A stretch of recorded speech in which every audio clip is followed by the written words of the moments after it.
Et yo les potes et bienvenue à tous. Aujourd'hui je vais vous parler de mon appareil photo et vidéo qui me filme actuellement pour YouTube. J'ai nommé le Panasonic G7.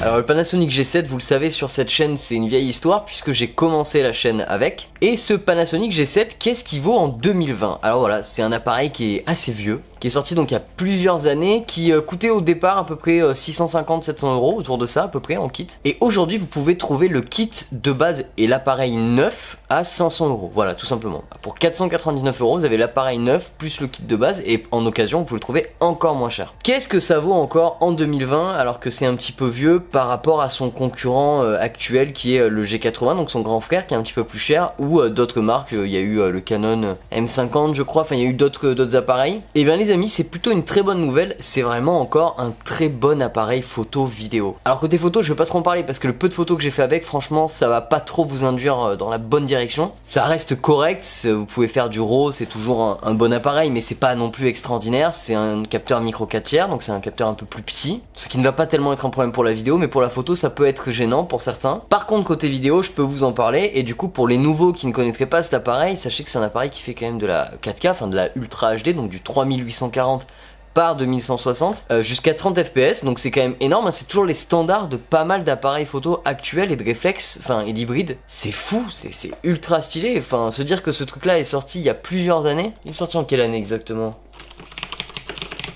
En 2015, il a 5 ans le bordel. Je sais pas si vous vous rendez compte, ça a 5 ans mais c'est énorme quoi. Putain, quand t'avais ça il y a 5 ans, t'étais le pape pour un truc low cost quoi, c'est fou. Alors il propose aussi dans la vidéo des trucs vraiment fonctionnels et c'est pour ça que je fais cette vidéo. Et je trouve qu'aujourd'hui c'est peut-être un des meilleurs appareils vidéo pour faire du vlog, comme je fais là tous les jours, pour faire une vidéo tous les jours, pour sortir dehors en run and gun. Pourquoi? Parce que d'abord il est très compact, il est tout petit, et je vais vous montrer ça, parce que j'en ai deux. Voilà, donc ça c'est mon premier Lumix G7 qui a complètement rendu l'âme, donc faites pas attention, celui-là il est mort, hein. Voilà, c'est tout petit, en fait ça fait la taille d'une main, pas plus, et j'ai une petite main, j'ai pas des grandes mains. Et en fait vous avez l'écran inclinable, et donc du coup c'est top pour tout simplement faire du vlog, mais aussi pour faire du run and gun dans la rue et du coup vlogger ou prendre des vidéos comme ça à la volée. Et puis surtout il y a un truc qui est sympa avec ce petit Lumix G7, c'est que vous allez avoir le Cinelike D. Alors le Cinelike D c'est un profil flat, donc un profil flat c'est un profil qui va désaturer, décontraster votre image en sortie de boîtier, qui est vraiment très intéressant parce que ça va vous permettre de mettre un premier pied dans l'étalonnage, un premier pas dedans, vous apprendre un petit peu les bases. Voilà, tout simplement, regardez par exemple là,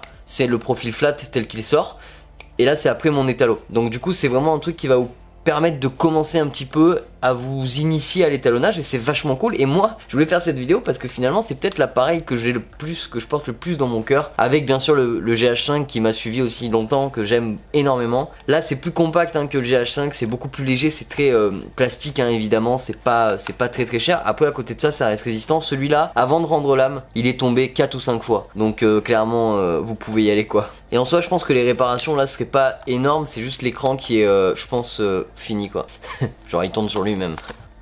Pour résumer, de la 4K, enfin de l'Ultra HD, 30 fps ou 25, avec du Cinelike D, très cool. Il y a aussi du Cinelike V, mais le Cinelike V je vous le déconseille. Et en plus de ça, on va retrouver un truc très chouette, c'est de la 1080p en 60 fps, donc c'est très bien, ça peut tout à fait servir. Sachant que les débits sont excellents. En 1080p vous êtes à 150 mégabits, c'est vraiment très bien. Et je crois que la UHD est à 100 mégabits aussi, si je dis pas de bêtises. Donc c'est vraiment très bien, c'est énorme. Vous avez quelques petits boutons pour paramétrer. Et les batteries, c'est des petites batteries, d'ailleurs j'en ai une ici là, voilà, c'est des petites batteries comme ça, qui sont des petits cubes qui coûtent vraiment pas cher, qui sont pas, vous n'êtes pas obligé d'acheter du Panasonic, vous pouvez acheter ça en marque chinoise et ça vaut 20 balles les 3 batteries, donc vous en avez pour un petit moment parce que ça tient une éternité. Et donc voilà, c'est vraiment un super appareil, je voulais vous en parler parce que vraiment je le porte dans mon cœur et je fais mes vidéos avec tous les jours depuis le 1er avril en fait. Voilà, depuis le 1er avril je fais mes vidéos tous les jours avec. J'ai déjà fait un petit peu des rushs dehors quand je suis sorti, j'ai pas pu beaucoup sortir, mais le peu de fois où je suis sorti j'ai fait un peu 2-3 prises de vue, et c'est toujours aussi bien, c'est toujours aussi beau, j'aime toujours autant cet appareil. Et je voulais vous dire qu'en 2020 il est toujours aussi viable pour les primo-accédants, donc les gens qui commenceraient à se mettre dans la vidéo, que ce soit sur YouTube ou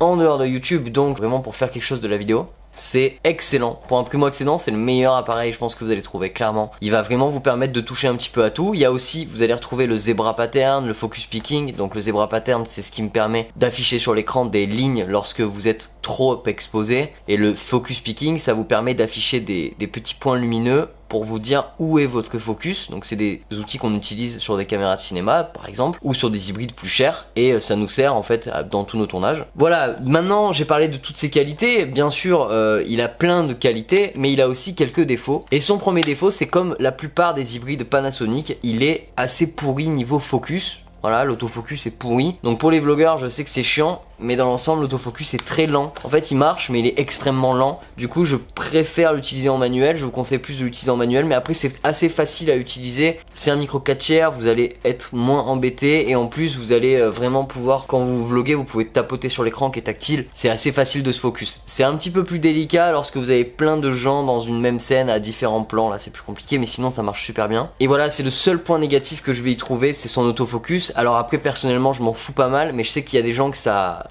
embête, surtout les vlogueurs. Si vous cherchez vraiment un très bon autofocus, je vous conseille plus d'aller checker du côté du Sony A6300 en modèle d'occasion, qui va se retrouver à peu près, peut-être un peu plus cher que ça, mais à peu près dans les mêmes tarifs, et qui va être pour le coup un petit peu meilleur au niveau d'autofocus, qui va retrouver également des profils flat de Sony, le Ciné 4, et qui est un très bon appareil aussi. J'en parle pas du Sony A6300, mais je trouve que c'est une excellente machine encore aujourd'hui. Et sinon vous avez le Canon M50, mais là pour l'image je suis pas du tout fan du tout, j'aime pas ça du tout, je trouve ça pas top du tout. Pour le coup ça n'a rien à voir, on est plus du tout sur la même cible je trouve, et c'est dommage. Alors le fait qu'il soit micro 4 tiers, oh putain, j'ai failli le faire tomber une énième fois. Ça n'empêche en rien d'utiliser toutes les optiques du marché. C'est l'avantage du micro 4 tiers. Vous allez pouvoir utiliser toutes les optiques du marché en les adaptant si vous le souhaitez, en focus manuel. Et sinon vous pouvez toujours mettre un petit speed booster. Vous avez les Vitrox EFM2 qui sont pas chers du tout. C'est mieux que de mettre un gros Metabones qui vaut le prix du boîtier. Ça n'a pas d'intérêt. Mettez plutôt un Vitrox pas cher, faites-vous la main avec et voyez. Sinon